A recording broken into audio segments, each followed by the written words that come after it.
Today is Friday, October the 29th. Today we will look at a sort of different type of variety of information. Some things we're trying to catch up with from some shows that we didn't stretch. We're trying not to have these real long shows simply because of the fact that people don't have time really to look at them. And the other part is, we just trying to, deal with some of this weather situation we got out here. It's raining and this week been sort of like that. So today we're going to just bring it on.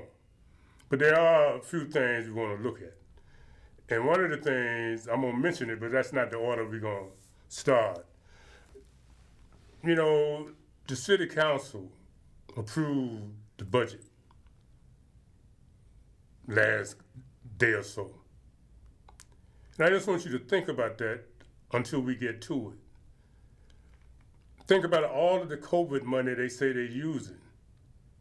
And they said that will basically increase. It'll be basically equivalent to a 30% increase. But I haven't seen anything that said I was going to have a adjustment on anything.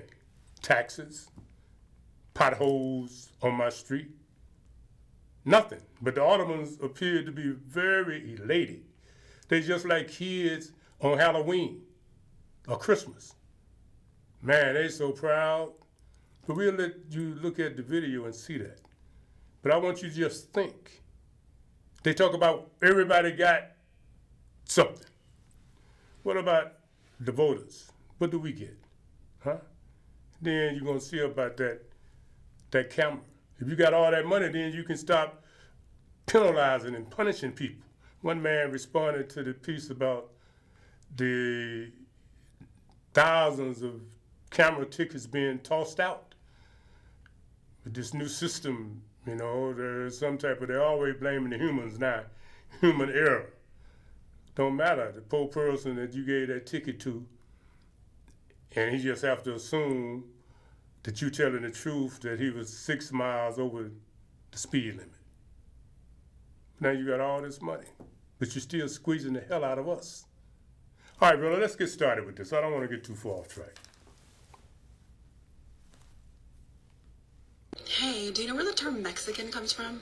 According to the academic book Afro-Mexicans and the Nation They Constructed by Dr. Marco Polo Hernandez Cuevas, the label of Mexican was applied mainly to the offspring of African and First Nations people born in the so-called New World. In other words, Mexican was a synonym of African offspring, including children of African and Spanish, African and First Nation, African and Asian, and the offspring of all these mixes. So basically what that means is if you had any African ancestry, you were considered Mexican. The 19th century French immigrant Pierre, I can't say his last name, was in Mexico in the 1830s, and he declared, "The inhabitants of Mexico can be divided into two major classes, the Aborigines of the country, meaning First Nations people, and the Mexicans." This statement makes it clear that First Nations people and Mexicans were conceived as two separate classes in Mexico of the 1830s. So this means that the Spanish labeled First Nations people separate from Mexicans, and Mexicans were considered people of African ancestry who were mixed with other groups. Lumping all colonial groups of Mexicans into one mestizo category was a master blow against Mexican cultural history. By renaming Mexican castas to mestizos, the Africanness of Mexico was whitened. Thus, the formerly African phenotype of Mexicans proper who built nation and nationality were deleted from the mind and thereby disenfranchised historically. Until the birth of the nation in 1821, the term Mexican was referent for all non-European coloreds, particularly the African quote-unquote mixes. The name Mexican was the ultimate insult towards anyone who considered themselves or herself European. So what this means is that the Spanish referred to people who were mixed African descent as Mexican. So the term Mexican was synonymous with African offspring. The brand name Mexican applied by Europeans was from its inception racially charged. To say Mexican was to say, quote unquote, colored by African blood. The fact that African and African offspring fathered and mothered the true Mexican nation and nationality was replaced by the criollo myth of mestizaje during the cultural phase of the Mexican Revolution. The people who didn't fit that mestizo identity, who were Black Mexicans, they were actually left out of the Constitution in 1857. So to recap, the term Mexican was used during the colonial period to refer to children of African mixed people. To learn more, you can read Afro-Mexicans and the Nation They Constructed by Dr. Marco Polo Hernández Cuevas. I'll put the sources in the comments. And I also have recommendations for other Afro-Mexican history books from... Now, the reason we played it, and I hope it don't get blocked because of copyright issues, and it came across better on the radio because you couldn't see, what was happening. But I just felt that we needed to hear that because the media tends to polarize things that are really not necessarily balanced. You see how they got Negroes in Chicago really almost, bitter? I'm being nice with the word. I don't want to say the word that is real. But, all of this tension. We know there's tension. We know that Negroes can't go to the Mexican communities and do like the Mexicans do in the Negro communities, just move in and act like they taking over and get all of the benefits. Negro go in their community, you better not be caught out there at the bus stop when the sun go down or before sunrise. That's true in Chicago right now. We don't have to talk about the riot where Negroes destroyed food spots and medical spots in their communities out of their ignorance and stupidity and tried to go to the Mexican community, but the city had already deputized the Mexican street gangs to be the police and keep Negroes out. But see, that's part of the media and politicians. Because technically, according to this piece of information and other pieces of information, it's no secret that there has been some serious problems with African, basically original Spanish people that they call Mexicans born in Mexico that have had a hard time, just like the Negro in America has had a hard time. Yes. But as it relates to America and the Negro community and the word Mexican, I just figured you need to understand this. Mexican is another derogatory type play from those Spanish people that thought they was all that, the Portuguese, you see? They're the one that came over with the word Negro to say black. And then some of their descendants might have even been them. Was the one that came over with the fact, well, they got African blood, call them Mexicans. That's because whatever they was called before then, they didn't want those with African blood, descendants from Africa, to be called the same as the rest of them. Understand that. It's amazing, though. Everybody was okay with themselves until that African blood. But the African blood was everywhere before all of this other stuff even was evolved out of the ground, out of the cave, out of the water. All of you came from the African. But then you get these words and you be sending these messages. So Negro, don't hate on the word Mexican. And you really don't need to hate up on the people Mexican. You need to pay more attention to the word immigrant. Because those are the creatures here in America, not the ones that's coming, because a lot of those are Spanish. So they are really not immigrants. Because many of them was in the so-called Americas before the immigrants that came off that ship, so-called pilgrims, got here. So they made other people immigrants and other people this and that and have different places. But the truth of the matter is, the people that was already here before Columbus, they were not immigrants as it relates to being labeled by those intruders with Columbus and thereafter. So Mexicans are not just people in Mexico, they are part Negro too, in many cases. And there was many Indian groups, and I'm not talking about the so-called cowboys and Indian groups, but others here, before those immigrants with lighter skin got here and made everybody hate each other. You see what I'm saying? So they could control and enslave everybody. And they still doing it today. Omar, if you see that piece where they finna give these immigrants, possibly, under Biden administration, and it's not even a news clip, it's just a headline. $450,000 each. I want you to understand me. This Democratic administration is discussing giving $450,000 to illegal immigrants, these probably being mostly Spanish speaking. They were separated at the border. But yet, that Harris woman made it clear, we ain't gonna do nothing special for Negroes. Biden made it clear when they asked him about reparations, he started talking about Hispanics. But yet, here you are, willing to give someone who was actually in violation of the law, as we speaking with your foolishness, not our foolishness, because I don't think they was in violation. Because like I said, their ancestors are here before those of you that's acting like y'all in control and you so holy and righteous. But that being said, when stress triggers my understand this here.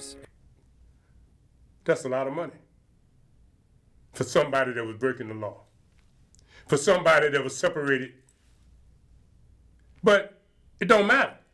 Had they not been at the border, they would not be getting that money.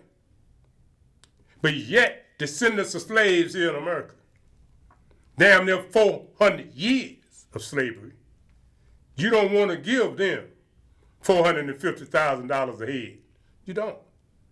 You think that's reparations. Well, what are you giving these people money for, huh? Because you separate them from their children? Our people were separated from their children too.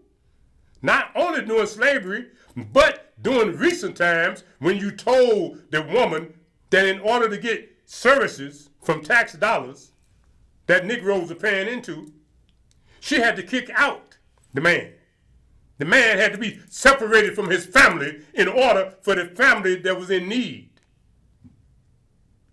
to get public assistance.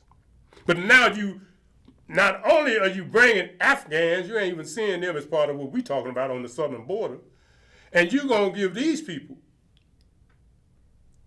services and businesses, which is reparations, for the rest of their lives. And then their children and their descendants will grow up with the entitlement, privileged experience. But yet, the Negro, who you got want to point fingers in a negative at the Mexican, who is really nothing more than his first cousin. You understand? So we need to pay attention. It's a trick. Now, if you see that piece, Omari, where they saying that there's a surge right now as we are speaking across the border of Mexicans that headed to that border. Is there at the border where he spends a lot. Thank you, Bill. Griff?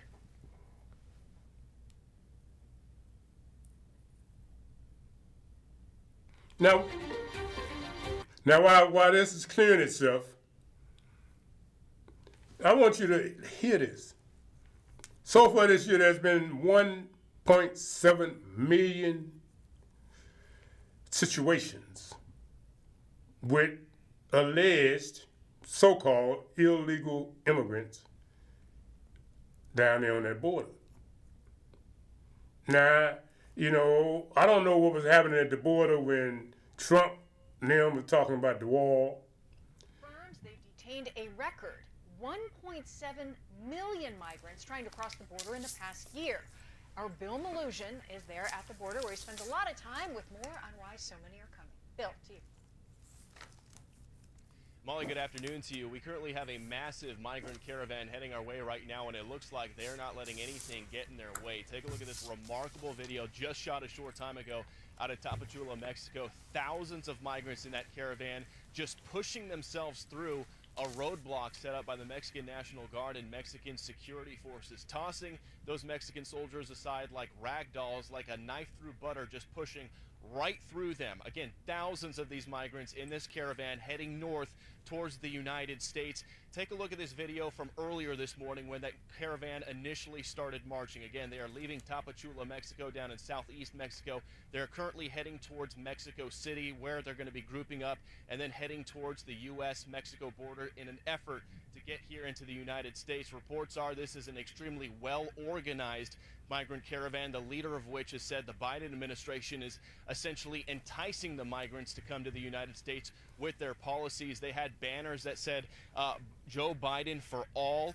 DHS sources have been telling Fox News all week long you can expect upwards of 30,000 migrants to be showing up at the border within the next week or so. So that migrant caravan now on the march, and as you've seen, they're just pushing right past Mexican security forces. Take a look at this third piece of video right here. This is La Joya, Texas, yesterday, where we are as that caravan is arriving. We're still having migrants show up here every single day. They just walk across the Rio Grande, illegally enter Texas, and then just walk right around the incomplete border wall where we are standing right now. Again, very frustrating for Border Patrol agents out here telling us they need that wall in order to do their job more effectively. We'll send it back to you. Bill Malosian with some remarkable pictures there and teasing ahead what could be a really remarkable week here on the U.S. border. Thank you, Bill. Rick? Now, you know, I'm asking the question, what has changed, y'all? I mean, there was a conversation about the border and the wall, and the Democrats and the media just could not stop talking. And now they need something because people are organizing and they having their way. I mean, just walk right past, walk right through. You understand? Mm-hmm. They weren't doing that under the other administration. Not like that. They wasn't. But that's what happens when you call something a backbone or any type of bone, but in reality it ain't nothing but a damn gristle. And the Democratic Party is nothing but a bunch of gristles. And when you try to put that jacket on the so-called Negro female and say she was the backbone of the Democratic Party, that was because of the fact that you knew you didn't have no strength. So you tried to fake the world out that you was doing something for black people, so you were going to promote her up. So she and the black man would become what? At odds over who's who. You see how silly we are, Negro? How can these people, regardless whether they're immigrants or not, they just walk through there? Now it's going to be about 30,000 or more, really. Now, will they be treated the way the Haitians were treated? You know, I just wonder. Will there be as much controversy about them down there as there was in regards to the Haitians? And what's going to happen with those in this group who get separated from their children? Are you going to give them $450,000 each too? Hell, it's worth their while. All you got to do is come over here and lose your kid. Or say you lost him. You understand? Or just bring him and drop him off and go on back to wherever you were and collect $450,000 from these stupid gristle Democrats. You say, man, you don't like Democrats. No, I don't. I don't like the way they are so. I mean, anybody that can't see the game they play is really just, I don't know what to call you. All of that fuss, and look at the mess. It's a mess. A straight up mess. And you paying people, but won't even discuss in a responsible, hopeful way with descendants of slaves reparations. You want to say that anything you do for the Americans, so-called everybody else, that the descendant of slaves benefit. Well, don't that apply to the Afghans? Don't that apply to these immigrants, illegal immigrants? That whatever you do for everybody else, they benefit? But what you do is you give them more benefits than you give those of us that are descendants of people that were stolen and enslaved. Sometimes bought, but all the time mistreated. Maybe one or two of them women might have not been mistreated because you all had that thing with them. But for the most part, yeah, the Negro deserves reparations. Illegals coming here, war enemies coming here and being taken care of, and you act like we don't exist? Negro, you need to wake up, stand up, and you need to stop electing these old ignorant politicians. You need to stop. Now there's a piece, you might see it up there, Amari, where the Democrats are saying in Chicago, because of some things with the census, and I don't know how many of those people was legal that they counted, that they are about to get another congressional district. I don't even know if that's a video or not. Yeah, that's a video. They're going to give them another one. That's two there. That'll have two, and that's cool. Ideas are nothing. You know, it's interesting. But the question is, all of those people they counted, were they so-called legal immigrants? Or were they just people that they just decided to bring over here and count? From Logan Square to the western suburbs, Latinos are Illinois' fastest growing community of color. They've been migrating to the northwest side of the city, also to the northwest suburbs. And so it's important that since they're moving there, that they be reflective in potential congressional seat. Northwest Side Alderman Gilbert Villegas and the City Council's Latino caucus have successfully made their case to Springfield for a second Latino congressional seat. Villegas is considered one of the top candidates for the new seat. Right now, I'm waiting to see what the boundaries look like, and I'll make a decision then. Currently, Congressman Chuy Garcia's seat on the south side is Illinois' only Latino district. Under a revised map, the proposed new seat connects Hispanic populations on the city's northwest side to the western suburbs. But not all Democrats gain from the latest draft. It's likely that Congressman Sean Casten and Congresswoman Marie Newman have to run against each other, and they're both Democrats, and so that will be very awkward. According to the latest census numbers, population loss has forced Illinois to lose a congressional seat. The proposal merges Marie Newman and Sean Casten's districts together. Some political experts say Casten may have the edge. She's a freshman, she's a newbie, so it's going to be tougher for her to make a case not only to her base, but to the new constituents, because she just hasn't been around long enough. While Newman or Casten lose out, the new proposed map is considered a safer bet for Democrats in the long run. The previous proposal would have put about 6 districts in play for Republicans. This proposal halves it into 3. Democrats can expect to elect 14 members out of Illinois to Congress under this map. Tomorrow, lawmakers in Springfield will be holding a hearing about the new proposed map. And in the end, while there may be some slight changes to it, the new Latino district is expected to stick. Now, I ain't got no problem with that. My only concern is Negroes going through voter suppression, not only down south, but a Negro even here, you got to prove with ID everything, damn near. And when you look at what's going on, you know, it seems to me some things ain't making a whole lot of sense. Now, Negroes were apprehensive and many didn't participate in the census. But you spent millions of dollars with these bourgeois so-called gatekeepers. They just threw the money away. Because that's what they always do. You give the money to the same people, and they can't get the job done. So now the Negro is going to lose services and benefits, and people that wasn't even legal, wasn't supposed to be counted at all, they moving up and taking things, getting things, flexing. The Negroes who've been here all the time, that tried to be underground, have been flushed down the toilet.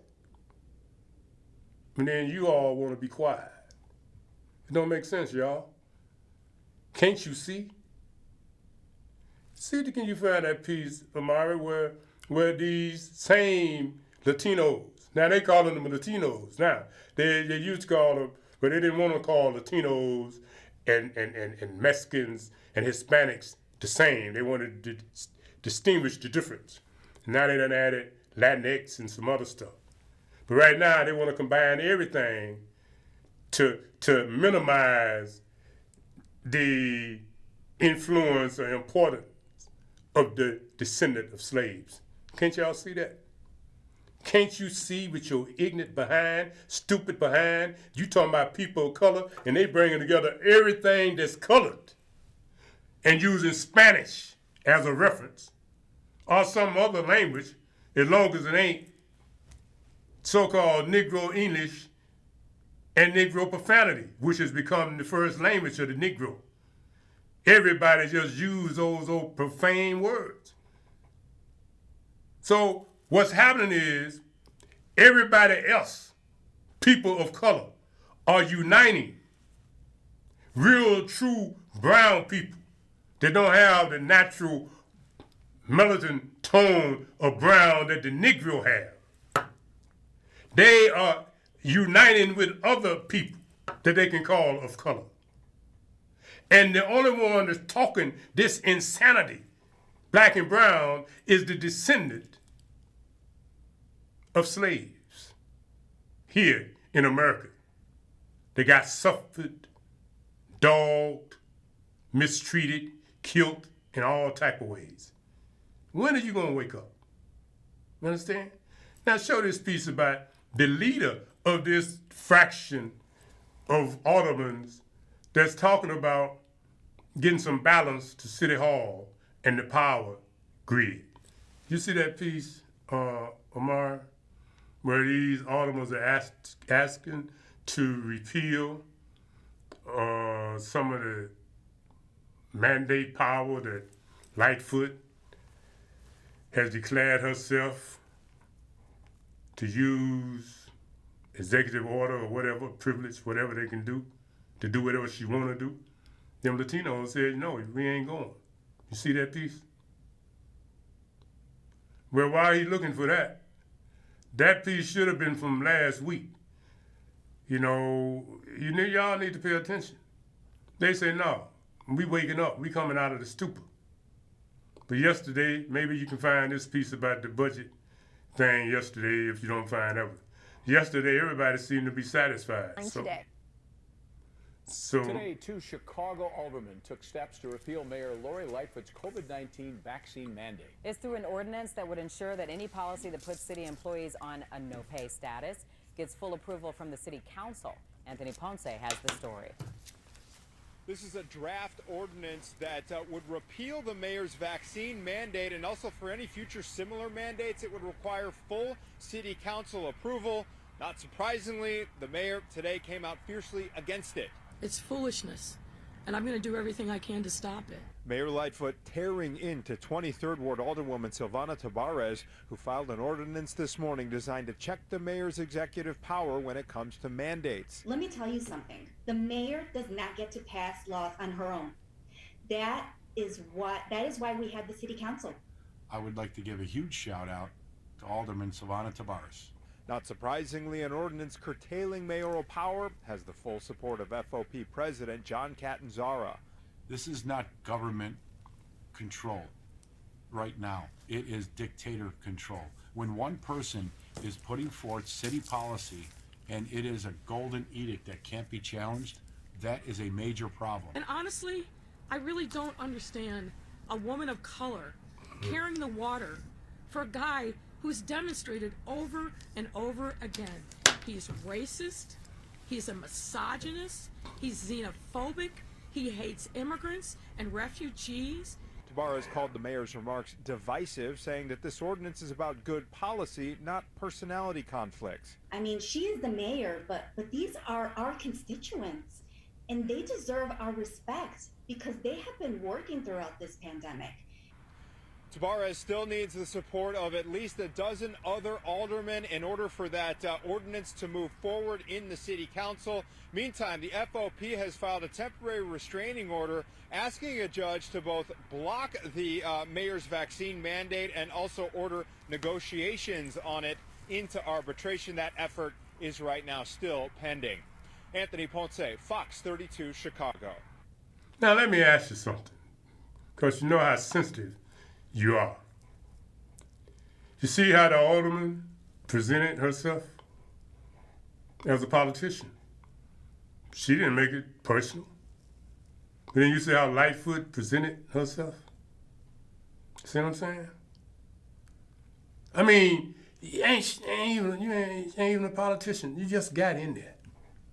But don't nobody know nothing but her. So she think. And if you don't agree, then you see all that name calling. But if you do what she does, then you are to be discounted, dismissed. But all of those things she said about dude, I mean, how you know? Because, you know, he might have been a Trump supporter, or he might be doing his job as the president of the union. He don't agree with you, so he all of that. And then this particular alderwoman, she get slammed. I can't believe how a person of color, a woman of color, see how she play them games. You know, this is crazy. And I don't even think I sent this piece to you. I wish I had, Omar.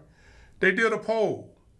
I don't know, that, you know, one of them companies, telephone companies, bought up another one, and the other one I've been with for ages. And now that they've been barracudaed by this other one, man, the services ain't worth a damn. I'm here at this studio right here. And you know the internet gotta be working here. And I'm trying to send Omar some information, and they tell me, check your internet. Come on. I ain't never had those problems until they got merged or bought by this other company. That's how things change. So they see where all of the Negroes are, and then they figure out a way to negate that and go into something else. And I say that to say this. I was sitting in there, we started the day with what was in my mind a short list. Not in numbers, but in material that I wanted to present. And one of the pieces I wanted to present was this poll that they did. I don't put a lot of stock in the poll, but you know, I think there's some value. Damn, it might be on there, Omar. But if I didn't send it, but anyhow, what it is this poll that was done, and they found that 26% of the people cool with Lightfoot. 46% of the people say, bam, she gotta go. 28% of the people say, I don't know yet. You know what I'm saying? That's what they say. And they did the article. And you know, while he's showing something else, I'm gonna see is my so-called internet back up to par and try to find it and send it to him. But the truth of the matter is, you just saw something there with that whole piece that play about woman of color. So she's a woman of color. Now what she's supposed to do? She's supposed to jump on the bandwagon of your mandate. But yet, really the only people that's mandated are city employees on that level. I don't think the aldermen are mandated. I don't think none of the elected officials are mandated. So what make you people so, I mean, you know, the woman got a point. The man got a point. I mean, some people might have other remedies that work for them, that will keep them from having COVID. But you say, we don't want to hear that. Either you do what we tell you, or we're going to take your job, we're going to take your pension. It ain't going to be yours because we're going to take it.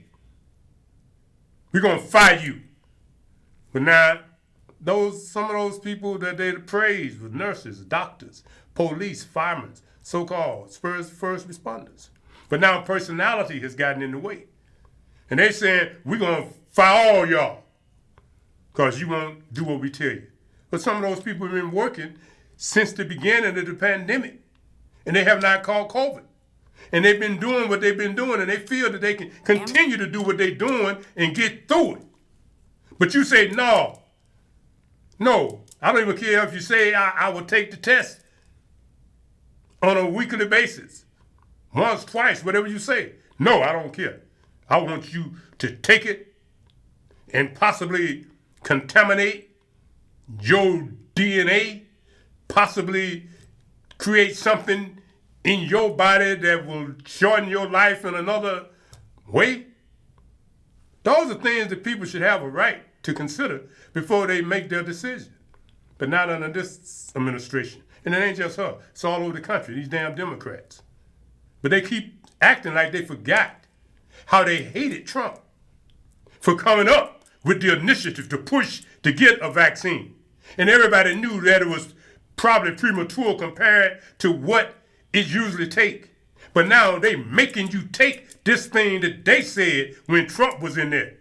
No, we ain't gonna take that. It has not had enough time to be studied. Well, what has happened since the Democrats have been put in place that make it much safer now? The same dude that was selling the story, he's still there. And now he wants your babies. You understand? He wants everybody. Now, suppose there is something wrong with this thing. Then all of these people, all of us, you know what I'm saying? We have to deal with that. Because you have made it something that it shouldn't have been made. Go on, brother. Next piece. Whatever you got up there, go with that, Omar.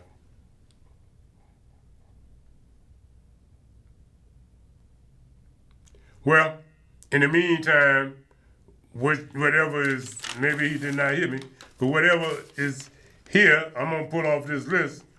Mayor Lightfoot led a campaign-style event downtown to mark today's formal passage of a new city budget.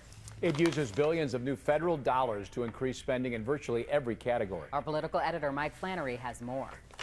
What resembled a rehearsal for a re-election campaign that would launch next year, Chicago's third black mayor claimed the mantle of the city's first, Harold Washington, who died 34 years ago. With the passage of this budget, we picked up the baton that he has relayed to us. The $16.7 billion budget uses a flood of federal coronavirus relief dollars to increase spending by a record 30% over last year. As they approved it, members of the city council joked about Santa Claus arriving ahead of schedule. I feel like Christmas has come early. Everyone seems to be getting what they want. There are dollars here in this budget for damn near everything that everybody has talked about. That includes millions of dollars more for police, violence prevention, mental health, and a first-ever $500 a month payment to 5,000 low-income Chicagoans. While that could help the mayor, she faces big political challenges.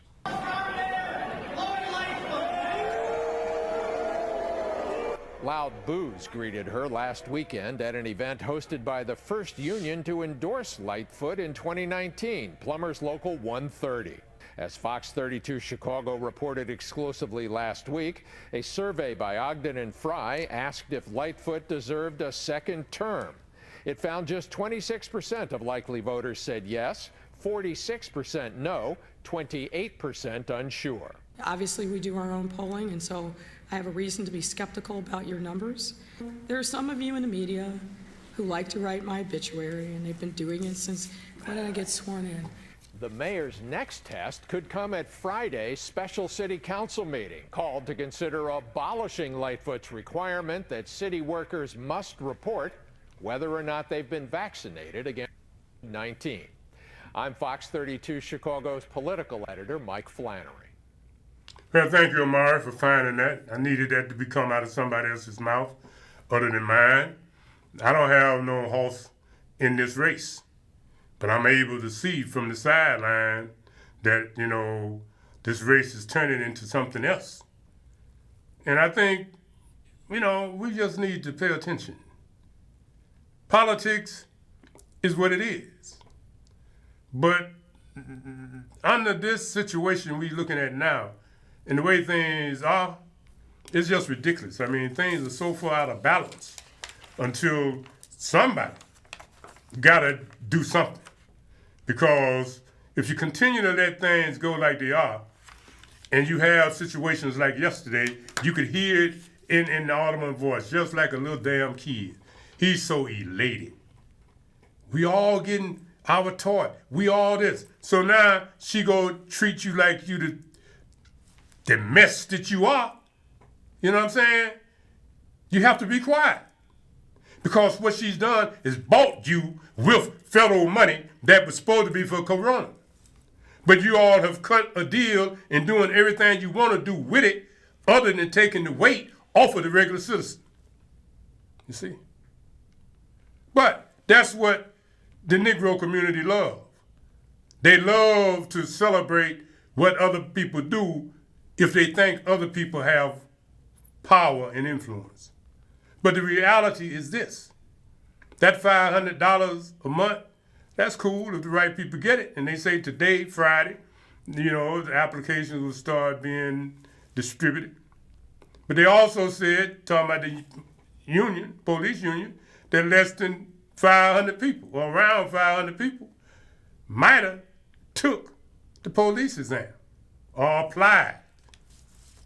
Now that's telling you something. And that ain't all because it's Chicago.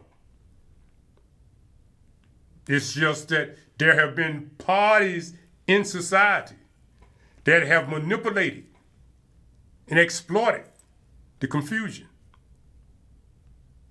The whole idea about defunding the police. Anybody that got any kind of sense know that that's real stupid. So now you giving the police more money, although you're taking them out of most of the public schools here, many of them anyway, and they need it. So you giving them more money, but then you adding the so-called mental health people, which will be none of the people from the street level. They'll all be foreigners probably, immigrants. And if the so-called immigrant can be the police officer without being a citizen, you can imagine how many these new people you finna hire are gonna be whatever you call them, and they ain't gonna be citizens either. But we're gonna stay on this whole idea. If you ain't no citizen, you can't be the police in the Negro community. We're gonna stay on that until that catch. Because politicians that was elected, and I'm almost where I never thought I would be. Because I have associates, man, and they say, man, I stopped voting after Obama. I ain't gonna vote. I voted for a black president. I ain't gonna vote for no more of these clowns. And I said, man, you got to keep going because we got to do this here. Our ancestors, but I'm almost at that point now. These clowns that we keep electing, they just ain't worth it. They ain't. They don't represent the people. They really don't. They're just clowns. I mean, they don't represent. You elect them and then they think they God. They think they are not accountable. They think you are nothing until the next election and then they count votes. Woman told me, and she was very instrumental in this particular thing about this universal work piece, because she's a CHA resident and it took us 16 years to finally get a scattered site house. But the black folks that the government had managing it allowed somebody to do illegal rehab. And she was living in hell. So they ended up giving that contract to some Hispanics. And now they came and they gave her another house because when the Hispanics came and looked at it, they said, no human should have to live like this. So she was involved very intensely in this new situation here by the $500 a month. But when she went to her own alderman, he asked her, what are you talking about? I don't know nothing about that. Sent her to his little office manager. The office manager told her, gave her assignments. You need to go find out this, and that. But damn, that's what you're supposed to do. So what the woman did, she went to the Hispanic alderman that actually sponsored the thing. And she went there and she got help. The Hispanic alderman helped the black woman when the bubblegum lip Negro alderman thought he was God. But you want to have pity because you might lose your seat, alderman. You need to lose your seat. That a black woman got to go to a Hispanic alderman way over yonder somewhere in order to get information and get services, and your sorry nappy head behind sit there trying to send her through loops. You see what I'm saying? That's what I mean when I say I don't know if I can vote for any more of them. And he ain't been in there that long. Just a nothing Negro that got elected with some legal issues in his background. Now, I ain't gonna call your name, nigga, because I might run into you. But see, that's that attitude that black people have to go to Hispanic aldermen to get services, to get information that the Negro is too sorry to even know about. No, I ain't making no excuses. No, I'm not. And some, it ain't much better downstate. All these little creatures we done elected, man, they really thinking they think they cream of the crop. They thinking they blue bloods. Y'all better go on, man, because I'm going to come out of retirement and I'm going to find me some folks out here and we're going to see can we do some things. You might think I'm an elder. That's cool, but I ain't old. I've been trying to stay out of it for years. They can tell you. Some folks can tell you, I've been trying to stay out of it. But your arrogance and your total disrespect for regular people, we might have to do some things. We might. We thought we had something going because we saw a little change. But hell, as soon as they got there, they fell on their knees. Somebody that hadn't even been there. And they bowed down. Even those that was there before bowed down. So if all you're going to do is bow down, we don't need you as a clown. We need people that'll stand up, regardless of what office you're in.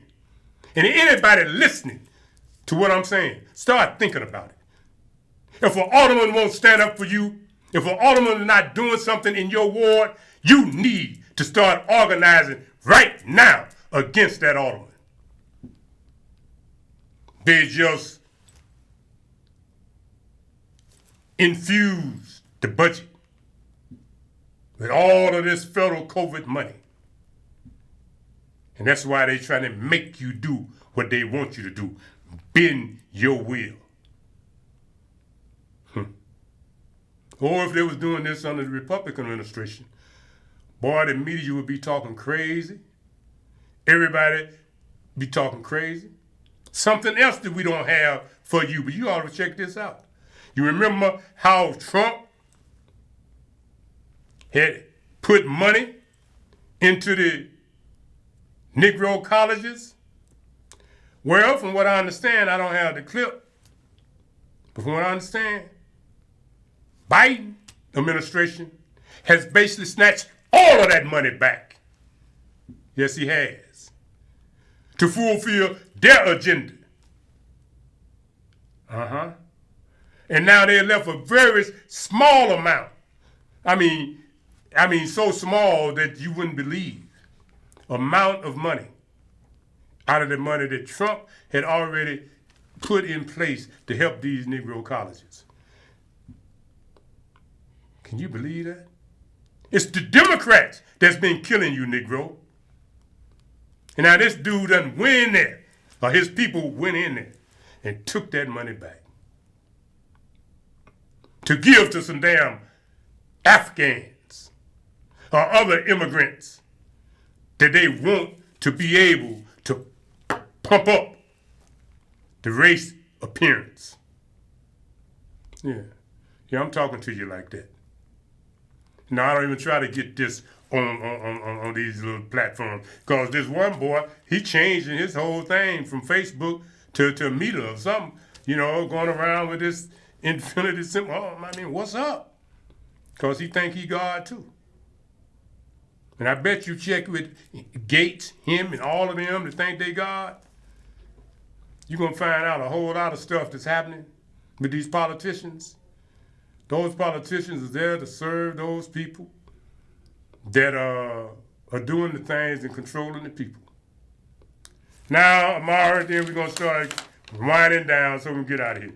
There's a piece of this, just show them this headline where CPS has to give $1.25 million to this family where this black child died, because CPS, they wouldn't have believed no black person that would have told them nothing, and the child attempted suicide and did this and that more than once, and now the family gonna get paid. But that money gonna be taxpayers' money, you see. But since CPS, for a long time, has thought that the only people that know anything about black life is some creature they bring into our business. Until, our children can say this, that, and another. They don't listen. And since they don't have a Negro that know how to communicate with that child that have not been rubber stamped by them, you know what I mean? A lot of good people are out there that can help this situation. But yet you got about 2% of the teachers, Negro males. How is that possible? When you got all of this trauma, all of this drama in the community, in the world, in the nation with the black male. And all you want to do is have him to smoke some marijuana so he can become a gump. So he can become a chim instead of a him. So he can become feminine. And so the female can become more masculine. That's what you're doing. Don't make sense. It's okay for him to have all the dope he want to smoke, but he go to college and get a degree to teach, and you tell him, no, you can't teach. He go to the military, get all of the training he need, come back and go to school, and you tell him he can't police in his own community. What the hell? Amazing, ain't it? And you go for that. Well, they finna make you give somebody $1 million, a little bit more than that. And it'll be interesting to see what happens with that.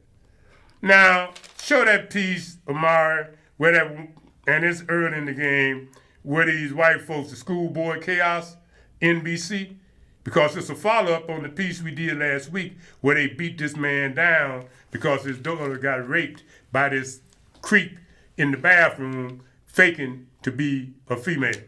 But this piece here will show something that's happening here throughout the country. You can learn a lot from a box. They can carry meaning and the tools to thrive. Discover what your DNA can say about your health. I hear the commercial, but I don't see no change. Imagine so knowing more. Change, just Tonight, a California school board president is apologizing after this exchange. A hot mic captured the president swearing at a parent who raised concerns over mask mandates. This incident, the latest in a barrage of contentious moments between educators and parents caught on camera at school board meetings. No more masks. This is illegal. This is a Hydra virus. Threats, intimidation, even violence over mask wearing, lessons on race, and more. The level has gotten to an extreme point of disruption. It creates fear, intimidation, and it needs to stop. The conflicts spilling over into educators' personal lives. Brenda Sheridan is the school board chairwoman in Loudoun County, Virginia. When we spoke with her this summer, she shared letters that she says she received at her home and voicemails like these. You are a disgusting piece of Miss Sheridan. You know your home address is on the internet, don't you? That could be a little scary. Stupid, fat lover. I have never been afraid to be in my community. I have never thought twice about going anywhere in Loudoun or anywhere in my community. And I stop and think twice now. Tensions in some districts now reaching a boiling point. Last month, the National School Board Association sent a letter to President Biden calling for federal law enforcement to step in, writing, "These heinous actions could be the equivalent to a form of domestic terrorism." The move drew immediate backlash from attorney generals and state school boards across the country. Last week, the organization issued an apology saying, quote, "We deeply value not only the work of local school boards, but also the voices of parents who should and must continue to be heard." The walk back hasn't cooled tensions. This exchange over mask wearing at a school board meeting happened in Portland, Oregon, just Tuesday. I will not sit down. I won't comply. You guys are cowards. We've always had conflict between parents and school leaders. Jonathan Zimmerman studies how political and social movements shape education. He says the battles playing out now are an old fight in a new form. But when was the last time that you read about a big battle in a school board over evolution and creation or over school prayer? A lot of that energy that we used to invest in religion has become reinvested in our partisan affiliations. What can history teach us about how the conflicts that we're seeing today will be resolved? Well, they're not going to be resolved. I think we should be looking to is our schools to help us teach kids how to engage in those disagreements.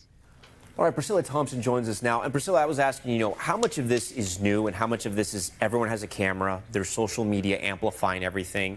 And you were telling me that what you learned from your reporting, a lot of times when these sort of fights break out, there's people that don't even have kids in the school system. It's just people going here to protest. Right, and that's what I've seen in covering what's been happening in Loudoun County, where there's sort of this all call put out for everyone to come down to the school board meeting or to call this school board leader or whatever it might be and express their concerns, even though they don't live in the community and may not even have students attending schools in that district. And so social media has certainly changed the way these flashpoints are sort of developing and how these school board members are being treated. All right, Priscilla, we thank you for that. Now I want you to hear this. You can learn a lot. Media, and now social media is changing its name. See, a lot of this confusion, man, ain't real. Now under the other administration, it was all about racism, white supremacy. They just made that become something. Whoo-wee, social media. Oh yeah, they killed black people. They shot them. Yeah, they did everything that they did. Yes, they did. They did. But these special interest groups, like what you see, these people don't even live in the neighborhood. They don't even have kids in the school. But they come with their agenda. Same thing about so-called Black Lives Matter.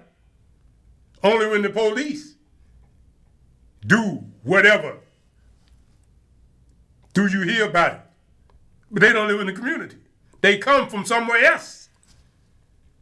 Somebody else's agenda. So now somebody else's agenda is being hidden under COVID. And it's being played out in the school board environment. See?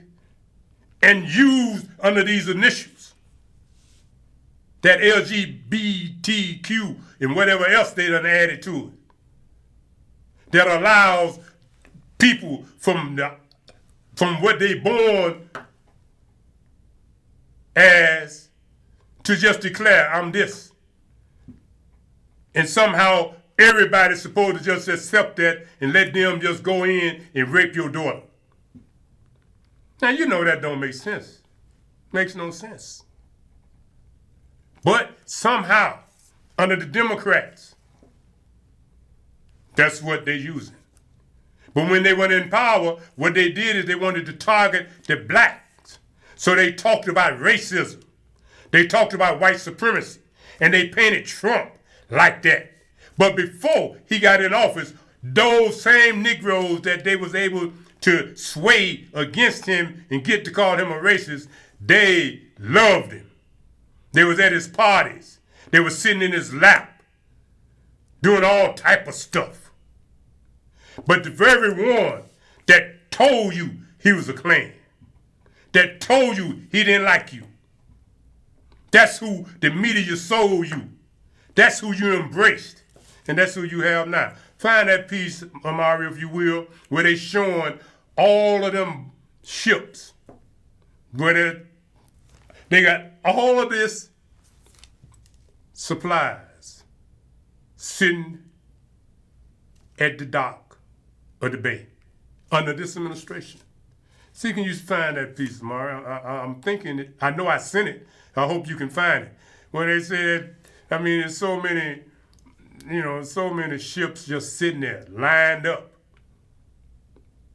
And people can't get toilet paper. People can't get food here in America. But yet they're going to pay. More than a week after President Biden announced seaports here in the Los Angeles area would switch to 24/7 operations to speed up the supply chain, other kinks farther along the chain may be preventing that. I got a first-hand look with some of the people who offload the containers when they reach the docks. We're at the port of Long Beach in California. The International Longshore and Warehouse Union inviting us for a rare look at an unprecedented supply chain crisis through their eyes. What you're seeing out there is a problem of the supply chain being stretched at its fullest point. 40% of U.S. imports come through this port and the neighboring port of Los Angeles. Much of it stuck for weeks in a giant backup at sea. 81 massive ships currently in line waiting to unload. We were there to see one of the ships that had docked. It's going to take 10 days to offload the 6,200 containers on this ship alone. But the time it takes to get that cargo to its final destination will be determined by other potential choke points in the supply chain. President Biden recently touted 24/7 operations here as a way to ease the backlog. Today's announcement has the potential to be a game changer. But so far, workers say not much has changed. Frank Ponce de Leon has been a crane operator for 25 years, telling us dock workers who have been on the job throughout the pandemic stand ready to move cargo around the clock, but they've been given few orders to do so. Since they announced 24/7, have your workers' lives changed appreciably? No, they have not. He says there's no shortage of workers at the local dispatch hall. Have a good day. Union leaders stressing dock workers are available 24/7, but it's not up to them when they're called to work. Is it frustrating to you that so much attention on the supply chain is coming here on the ports? Yes, it is. This is not a LA Long Beach problem. This is greater than that. Other parts in the supply chain need to be in tune with working 24/7. The next link, trains and trucks, moving all those goods out of the port. Drivers like Josue Alvarez, who says sometimes he waits all day for a single container. 6 to 8 hours a day, waiting in line, sitting in line. There's also a shortage of equipment for moving containers, and storage warehouses are so full, some drivers are parking them on city streets. This is my driveway, and we're getting blocked, as you can see. Clogging up residential neighborhoods near the ports. Have a great day. Thank you. Nationwide, the supply chain crisis has led to empty store shelves and soaring prices, and it's likely to get even worse. With a record shortage of truckers, the trucking industry is down 80,000 drivers. Would you call this an emergency? Well, it's certainly getting to a crisis level. Derek Leathers is the CEO of Werner Enterprises, one of the largest trucking companies, delivering goods across North America. He told us solving this growing crisis will not be easy. So the ports is where it starts. It's the most visible piece, but the problem is a lot more complicated than that. It's a combination of rail speeds, truck availability, warehouse space, and ports, all of which are being stressed to their absolute capacity right now. And there's no let-up in consumer demand for imported products. Now, I've been having stomach troubles. It's either yogurt, pork, or Omar, I citrus. just sent you a piece, but I guess we won't. I'm not going to play that piece about, what's her name, Fox. Because really, I don't want to deal with that. We don't have the time to deal with it. And, you know, they going to do what they're going to do, but she's still the state's attorney. So, I mean, the bottom line is I'm not going to contribute to them doing what they're doing, regardless of why they're doing it, although I might agree with some of what they're talking. But, you know, I'm not feeling that on this particular point. Now, I want to call y'all attention to this new piece you see here. I know you're talking about, man, why didn't he put it on the frame? I don't want to put it on the frame. Mind your business. We ain't talking about the frame. We talking about the picture. Brother Amari brought this today. One of the young African artists did this particular piece. This is the third piece Amari has brought down to the studio for us to be able to use in these programs. And one of these days, I will probably get a frame, but, you know, don't tell me nothing about no frame. Somebody was in here the other day. I was going out, the man said, man, if you had a frame on that and da-da-da-da-woo-woo-woo, we're talking about another picture, da-da-da-da-woo-woo. Man, I don't want to hear that. Ain't nobody here trying to sell nothing. We here showing you art.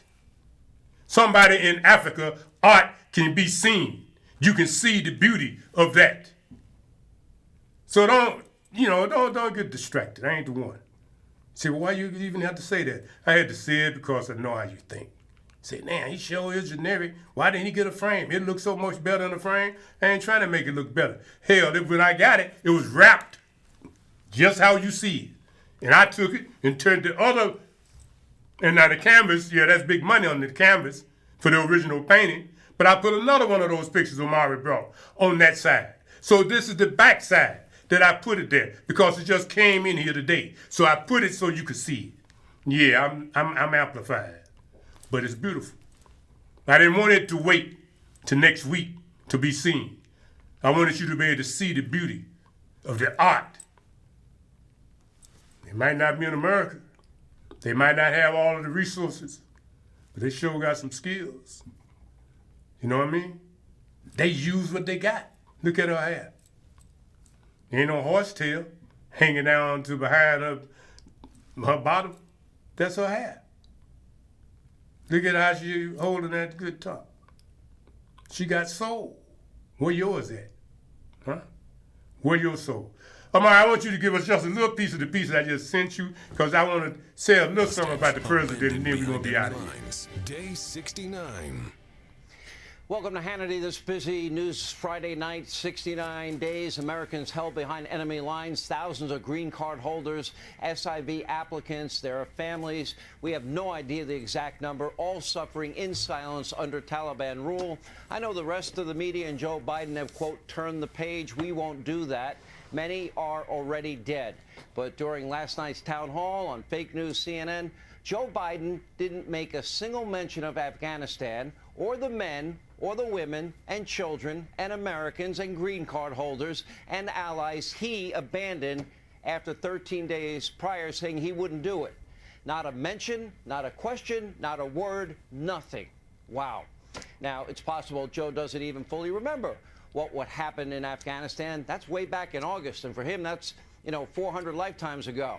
It was a whole 3 months ago.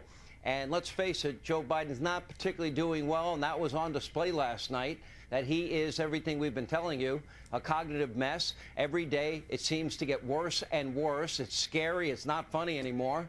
Predictably, last night, well, the town hall became a train wreck. Take a look.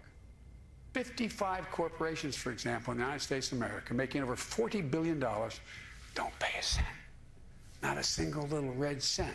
You know, if you're in real estate, major real estate, ask them. They know they should be paying a little more than 21%. We can pay for this whole thing. I have it written on a card here, but I won't bore you with the detail. The question was on on community colleges, which was a big campaign promise that you made. You talked about that along the campaign trail. Yeah, and I'm going to get it done. And if I don't, I'll be sleeping alone for a long time.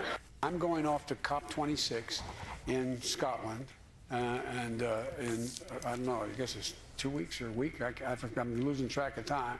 40% of all products coming into the United States of America on the West Coast go through Los Angeles and what am I doing here? Is it Long Beach? Long Beach, thank you. So, what I have said, you're shaking your head no, but let me tell you something, Jack, it's the truth. Well, what am I doing here? Long Beach? Yeah. Thanks for the save. Long Beach. At one point, Biden seemingly forgot about his own hands and just stood there like this for an extended period of time. Does anybody know what he was doing like that? Well, what was that all about? And of course, throughout the night, Biden offered zero solutions for all of the crisis that he himself had caused. I have solutions. Bring back the Trump policies on the border, on energy, on Afghanistan, peace through strength, on the economy, lower regulation, lower taxes. That would all work. But according to Joe, spiking gas prices, they're not going to be getting better anytime soon. And he blamed OPEC. It's not OPEC's fault. It's your fault, Joe. Why don't you call Texas? Why don't you call Oklahoma, North Dakota, Alaska? Why don't you hire back the Keystone XL pipeline workers you fired, and maybe take back that waiver you gave your friend Vladimir, whose country pays your son millions with no experience, saying there's nothing I can do about high gas prices. Wow, that's so reassuring. Take a look.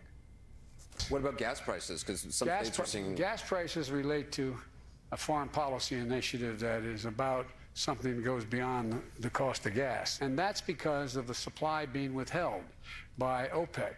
And so there's a lot of negotiation that is, there's a lot of Middle Eastern folks want to talk to me. I'm not sure I'm going to talk to them. Do you have a timeline for gas prices of when you think they may start coming down? My guess is you'll start to see gas prices come down as we get by and going into the into next year in 2022. I don't see anything that's going to happen in the meantime that's going to significantly reduce gas prices. The supply is not withheld by OPEC. You, Joe Biden, you all right, Amar, we can cut that. The supply I wanted to just show a little something here. Now, I ain't picking on the dude. But we said some things about that as soon as they got in about the gas prices. Y'all thought, you could make rationalizations and you knew more than everybody else. Silly Negro, shut the hell up because you just a parakeet. Don't think that just because you see me looking here talking like this that, I'm just talking. You saw him, didn't you? He's deteriorating. But that's who you elected. You see what I'm saying? Anybody but Trump. Okay. And that's what you elected? Come on now. I don't know.